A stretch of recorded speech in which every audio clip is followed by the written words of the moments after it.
This tutorial is going to demonstrate how to do a McNemar test on R. So a McNemar test is often used to compare proportions of paired data, and it has the following assumptions. So firstly, the data must be nominal, and this means that it must be categorical data with no order. So for example, eye colour. The independent variable should be paired. So for example, scores on a test before and after an intervention. The dependent variable should have two categories which should be mutually exclusive. So what this means is that they cannot happen simultaneously. So for example, being a smoker or non-smoker. And finally, the data should be collected so that there is no bias. So in other words, it is a random sample. So an example research question for this particular type of test would be if you wanted to know whether a political manifesto could change people's opinions on a certain political group. So to do this, you could survey 100 people before and after reading the manifesto, and at both times ask whether or not they supported the group. So here is some example data. So this table shows that 29 out of the 100 people remained supporting the group after reading the manifesto, but 13 went from supporting to not supporting. On the other hand, 19 people remained not supporting the group after reading the manifesto, but 39 people changed from not supporting to supporting the group.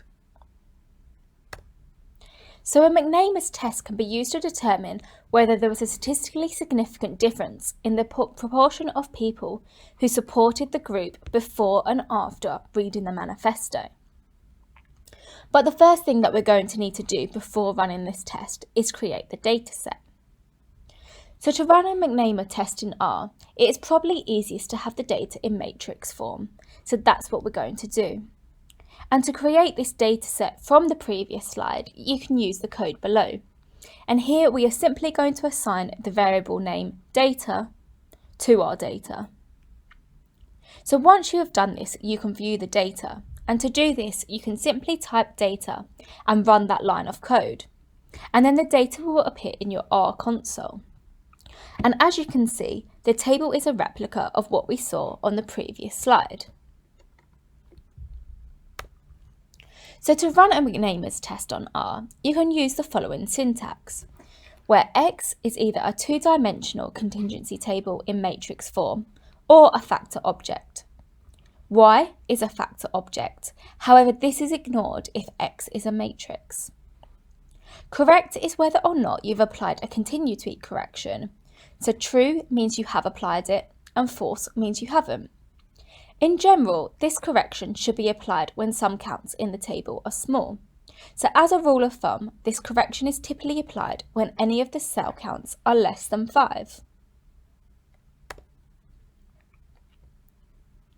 So now we're going to perform the McNemar's test with and without the continuity correction, just so you can see the difference. And to do this, in both cases, you can use the McNemar.test function. And the only difference is whether you write true or false after correct. It's important to remember here that the data set we've created, so our data variable, is in matrix form, so you do not need a Y variable in your syntax. And here are the results. So as you can see, in both cases, the p-value is less than 0.05. So this means we can reject the null hypothesis and conclude that the proportion of people who supported the group before and after reading the manifesto was significantly significant.